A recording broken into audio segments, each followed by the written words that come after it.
خداوند کے پاک نام میں تمام بہن بھائیوں کو سلام۔ میں خدا کا خادم اور آپ کا بھائی پاسٹر وقاش علیم ڈیوڈ آپ سے مخاطب ہوں۔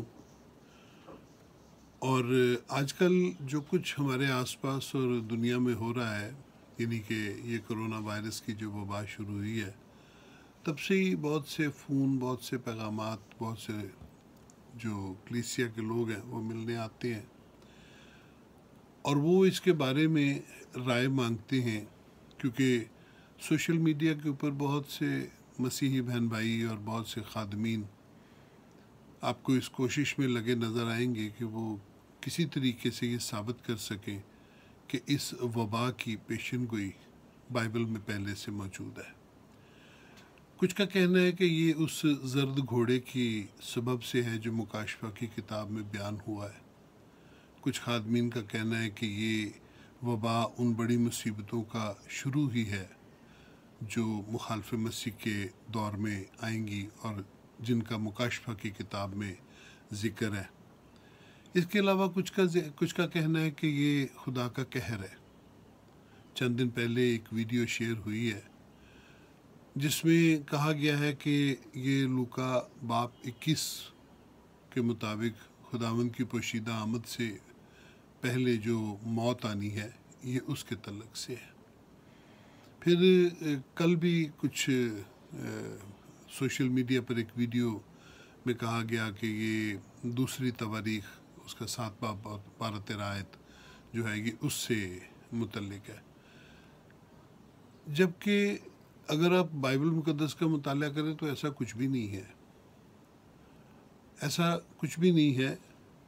بلکہ غور کیجئے کہ جب سے دنیا بنی بہت سے طوفان آئے، بہت سے زلزلے، آفتیں، بیماریاں، اور جن کے نتیجے میں بہت سے لوگ مرے۔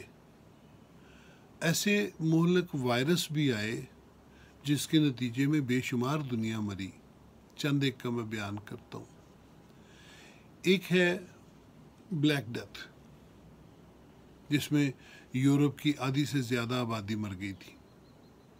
پھر یلو فیور، پھر پینڈیمک فلو، پھر ٹی بی، ملیریا، پولیو، پھر اسپینش فلو آیا تھا 1920 میں جس میں بچے بہت مرے تھے، اور پھر ایشین فلو، پھر سوائن فلو۔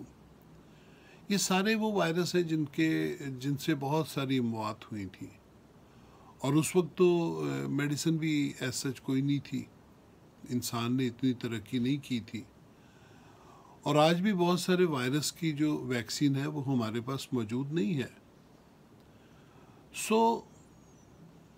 پھر ہم کیا کہیں، پھر کرونا کیا ہے؟ میرے عزیزو، یہ ایک وبا ہے جو فطرت کی طرف سے آئی ہے۔ غور کیجئے، دنیا جنگلات کو کاٹ رہی ہے تو جنگلی حیات کدھر جائے گی؟ اپنے سمندروں کو کچرے سے بھر دیا ہے، اپنی فضا کو مٹی اور دھوئیں سے بھر دیا ہے، زہریلے دھوئیں سے بھر دیا، اپنے پانی کو کیمیکل سے بھر دیا ہے۔ جب یہ سب کچھ ہوگا تو فطرت اپنا رد عمل دے گی، اور یہ فطرت کا ہی ایک رد عمل ہے کہ ایک ایسا وائرس ہوا ہے جو انسانوں کو پریشان کر رہا ہے۔ آپ جنگلات کاٹیں گے، آپ یہ سب کچھ کریں گے تو فطرت بھی کچھ کرے گی۔ یہ فطرت کا ایک انتظام ہے، یہ فطرت کا ایک سلسلہ ہے۔ اب کیا ہو رہا ہے؟ اب چند ماہ سے یہی انسان اس وبا کے سبب سے گھر میں بند ہو کر بیٹھا ہوا ہے۔ فیکٹریاں بند ہو گئیں، سڑکیں سنسان ہو گئیں، اب کوئی کام نہیں ہو رہا، انسان آپ کو سڑک پر نظر ہی نہیں آتا۔ اور یہ صرف ہمارے ملک میں نہیں ہے، یہ پوری دنیا میں ایسی ہو رہا ہے۔ اور اب کیا ہو رہا ہے؟ اب 30 سال بعد انسانوں نے ہمالیہ کو دیکھا ہے، وہ گرد بیٹھ گئی ہے، وہ مٹی بیٹھ گئی ہے، اور لوگوں نے ہمالیہ کو دیکھا ہے۔ فضا صاف ہو رہی ہے، پانی صاف ہو رہا ہے، سمندر صاف ہو رہے ہیں، دنیا پہلے سے بہتر ہو رہی ہے، اور فطرت جو ہے وہ نکھرتی جا رہی ہے۔ میں آپ کو یقین دلاتا ہوں کہ اگر یہی سلسلہ تھوڑی دیر اور چلا تو زمین ایک بار پھر انسانوں کے رہنے کے لیے ایک بہتر جگہ ہوگی۔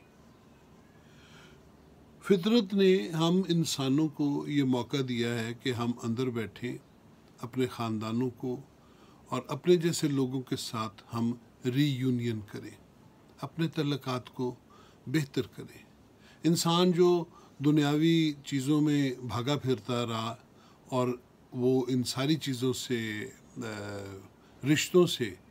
رشتوں میں کمزور ہو گیا، اب فطرت کی طرف سے ایک موقع ہے کہ ہم اپنے تعلقات کو بہتر کریں، ہم خود کو بہتر کریں، ایک دوسرے کو بہتر طور سے سمجھ سکیں۔ اکٹھے رہیں گے، اکٹھے بیٹھیں گے تو ایک دوسرے کو بہتر طور سے سمجھ سکیں گے۔ اگر ہم بائبل کی بات کریں تو بائبل میں ایک قانون تھا، شریعت میں لکھا تھا کہ زمین کو 7ویں سال چھوڑ دیا جائے، وہ ایسی ہی پڑی رہے، اس کے اوپر کچھ نہ بویا جائے، کچھ نہ کاٹا جائے، اور زمین کو چھوڑ دیا جائے۔ اور اس کو بائبل کہتی ہے کہ زمین اپنا سبت منائے۔ میرے خیال میں میرے عزیزو، خدا جہاں ہمیں موقع دے رہا ہے کہ ہم ایک دوسرے کو سمجھ سکیں، ایک دوسرے کے ساتھ رشتوں کو بہتر کر سکیں، وہاں زمین کو بھی آرام دیا گیا۔ کیونکہ اب دیکھیں ایک لمبے عرصے سے انسان نے زمین کے ساتھ کیا نہیں کیا، وسائل کو بے تحاشا استعمال کیا۔ اور اگر ہم ایک اور بیان کریں تو وہ یہ ہے کہ انسان نے زمین کو آرام کا سانس نہیں لینے دیا۔ اب زمین اپنا سبت منا رہی ہے، زمین اپنا سبت منا رہی ہے اور آپ کو بھی آرام کا موقع ملا ہے۔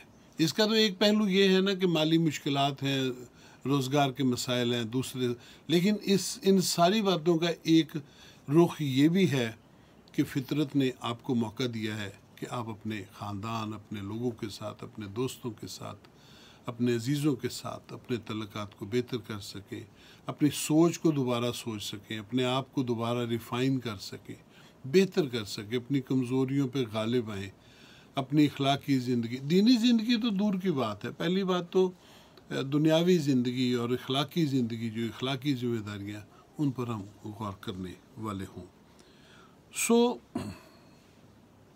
انسان نے تو فطرت کے ساتھ یہ کچھ کیا ہے، اب فطرت نے ہمیں ایک موقع دیا ہے، اور یہ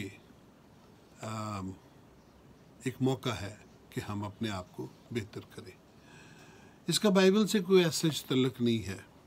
اگر ہم دوسرے معاملات کو دیکھیں، جیسا کہ کہا جا رہا ہے کہ یہ خدا کا قہر ہے، دیکھیے آپ بھول گئے کہ خدا محبت کا خدا ہے۔ خدا نے آج تک انسانوں کی عدالت نہیں کی۔ نوح کے زمانے میں اس نے سزا دی، عدالت نہیں کی۔ عدالت کرتا تو نوح بھی مر جاتا، کیونکہ کوئی انسان خدا کے سامنے راست باز نہیں۔ خدا نے کبھی عدالت نہیں کی۔ خدا ہمارے گناہوں کے، بنی نوع انسان کے گناہوں کے تعلق سے تحمل کرتا ہے۔ اور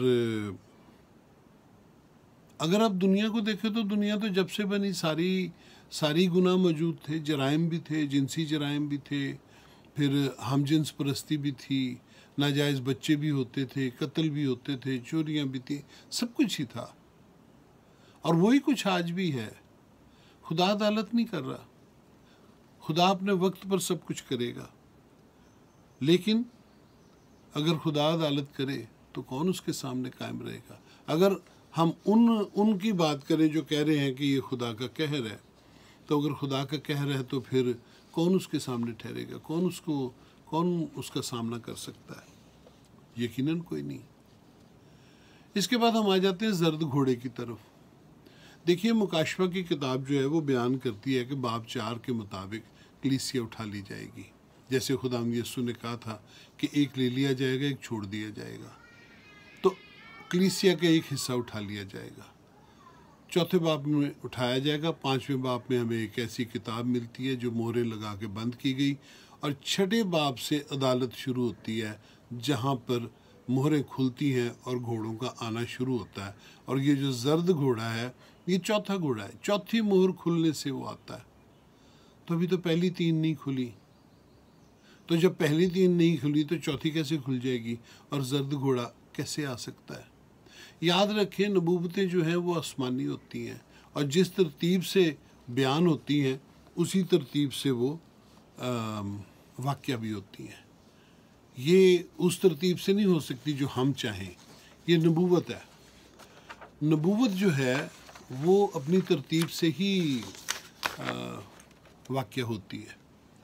اس کے بعد توفت کی ایک بات چلی تھی کہ اسی نام کا ایک اٹلی میں وہ ہے مقام ہے جہاں وہ اپنے مردے دفن کر رہے ہیں. دیکھیے کہ اس بات کو آپ کہاں ملا رہے ہیں. توفت جو ہے بنی اسرائیل کے لیے وہ ایک سمبولک تھا. بنی اسرائیل وہاں پر اپنی گندگی پھینکتے تھے اور بن ہنوم کی وادی میں وہ بت پرستی کرتے تھے، اور خدا نے کہا کہ یہ دونوں جگہ وادی قتل کہلائیں گی. یعنی کہ بنی اسرائیل کا وہ فخر جو بن ہنوم کی وادی سے تھا کہ وہ ان کے دیوتا ہیں اور وہ ان کو بچا لیں گے، اور خدا نے کہا کہ وہ تمہیں بچا نہیں سکیں گے، میں وہیں تمہیں ماروں گا، اور اتنا ماروں گا کہ تمہارے مقتول اتنے زیادہ ہو جائیں گے کہ ان کو دفن کرنے کی جگہ نہیں رہے گی. تو پھر تم اس گندی جگہ میں جس سے تمہیں نفرت ہے تم مجبور ہو گئے کہ وہاں تم ان کو دفن کرو. اور پھر یہ نبوت اس وقت پوری ہوئی جب شاہ بابل نے بنی اسرائیل کو مارا اور پھر قتل کیا، اور پھر ایسا ہی ہوا کہ انہوں نے اپنے مردے وہاں پھینکے، اور پھر بنی اسرائیل اسیر ہو کر بابل کو چلا گیا. سو یہ نبوت پوری ہو چکی. اس کے بعد پھر ایک خادموں کا کہنا ہے کہ یہ بڑی مصیبتوں کا شروع ہے. میں ایک بار پھر کہوں گا کہ مکاشفہ کی کتاب بائبل کی نئے عہد نامہ کی واحد نبوتی کتاب ہے جس میں خدا نے آنے والے وقتوں کو بیان کیا ہے کہ آنے والے وقتوں میں کیا ہوگا. سو وہ اپنی ترتیب سے ہوں گے، اور جب کلیسیا اٹھائی نہیں گئی تو بڑی مصیبتیں کہاں سے شروع ہوئی. بڑی مصیبتوں کا تعلق تو خداوند کی عدالت سے ہے اور مخالف مسیح کے آنے سے ہے. ایسا تو ابھی کچھ بھی نہیں ہوا. کلیسیا اپنی جگہ موجود ہے اور مخالف مسیح ابھی آیا نہیں، کلیسیا ابھی اٹھائی نہیں گئی. تو پھر ایسا کیسے ممکن ہے؟ یہ نہیں ہو سکتا. بائبل میں کرونا وائرس کے تعلق سے جو ابتری آئی ہے اس کا کوئی ذکر نہیں ہے. ہمیں اس کو کوشش کر کے اس کو کہیں سے کہیں میچ کر کے ثابت کرنے کی کوشش نہیں کرنی چاہیے. دیکھیے اس سارے حالات میں میرا جو آپ سے مشورہ ہے وہ یہ ہے کہ جو خداوند نے آپ سے کہا وہی کریں. خداوند نے کہا جس کو مدد چاہیے اس کو مدد دیں، جس کو لباس چاہیے لباس دیں، جو بھوکا ہے اس کو روٹی دیں. یعقوب کے خط میں لکھا ہے کہ اگر کوئی بہن یا بھائی ننگا ہو اور اس کو چیزیں چاہیے ہوں تو صرف دعا نہ دے بلکہ اسے جو کچھ تن کے لیے درکار ہے وہ دے، تاکہ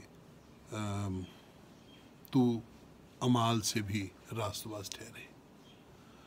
سو میرے عزیزو، میرا آپ سے التماس ہے کہ ان تمام باتوں سے اجتناب کریں، کیونکہ ان واقعات کا بائبل کے ساتھ کوئی تعلق نہیں. اور جو کچھ خداوند نے کہا ہے وہ کریں، تاکہ جب خداوند آئے، پشیدہ آمد ہو، خداوند آئے تو ہم میں سے کوئی بھی رہا ہوا معلوم نہ ہو، بلکہ سب خداوند کے ساتھ جانے والے ہوں. خداوند آپ کو برکت دے. جیتے رہیں.